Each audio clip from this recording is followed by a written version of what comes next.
is the #1 occupation.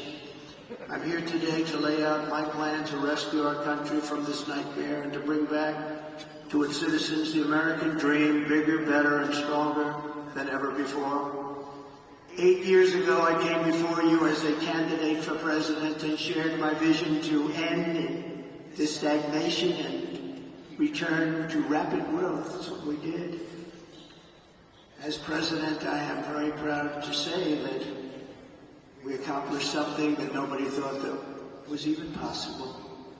Before the pandemic, real median household income rose by $7,684. And even after the pandemic, annual incomes were up $6,400. The average American household saw a $197,000 increase in real net worth in 48 months. For the bottom 50% of households, average wealth more than doubled, increasing by 121%. The lowest income people benefited the most. After 12 years of decline, we added nearly 7 million new homeowners. It never happened before. And in 3 years, we created 7 million new jobs, 260% more than projected when I took office. When I took office, they said you couldn't hit those projections. And we were 260% higher than what we said we could do. From the day I won to the day I left, the S&P 500 increased by 80%, and we did it all with virtually no inflation. We had virtually no inflation. Think of that. Who could believe that?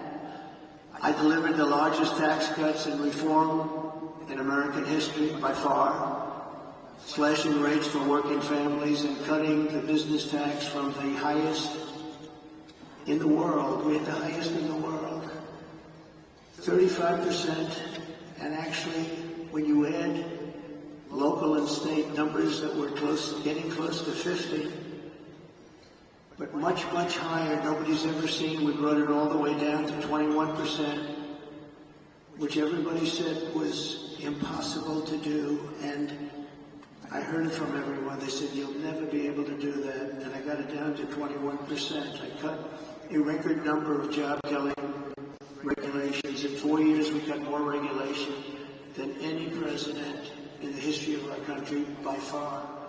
I'm proud to be the only president in modern history to achieve a net regulatory reduction during my term, and it was a substantial reduction. For every regulation we added, we cut more than 5.5 regulations.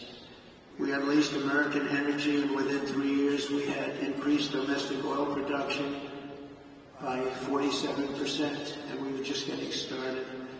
The price of gasoline was $1.87 a gallon. Doesn't that sound good right now? We negotiated and renegotiated more than 50 trade agreements with other countries that were taking advantage of us, as they all do, to protect the American worker and to open foreign markets, and we did a great job. I ended NAFTA, the worst trade deal ever made in the history of our country, and replaced it with the USMCA, perhaps the best trade deal ever made in history. That's Mexico and Canada. I stood up to China like no one else before me. No one came even close. And I saved the U.S. auto industry from obliteration with a 27.5% tariff on all Chinese cars that remains in place to this day. They want to take it off, but they can't, because number one, it's too much money, and number two, we would be invaded by Chinese cars on top of the other invasions that are taking place. Without it, our auto industry would be dead. And now I am going further. We will bring our auto-making industry to the record levels of 37 years ago. And we'll be able to do it very quickly through tariffs and other smart use of certain things that we have that other countries don't. For 4 straight years, I fought for American workers like I would fight for my own family. I took care of our economy like I would take care of my own company. In every decision I asked, will Will I create jobs here, or will I be sending jobs overseas? Will it make America richer and stronger, or will it make our country weaker and poorer?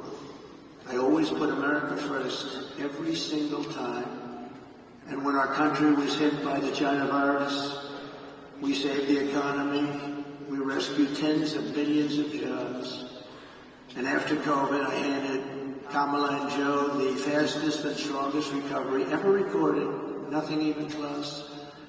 With 1.4% inflation, the 30-year mortgage rate was at 2.4%, and the highest stock market in history. This is despite the pandemic. Today, I handed them back the highest stock market to date after having just suffered with the rest of the world a pandemic, the likes of which nobody had ever seen before. We did an incredible job, and remember, far more people died of COVID under Biden-Harris than under President Trump. Many, many more people. We delivered an economic miracle, which Kamala and Joe turned into an economic disaster, just like they turned the border and indeed the whole world into a catastrophic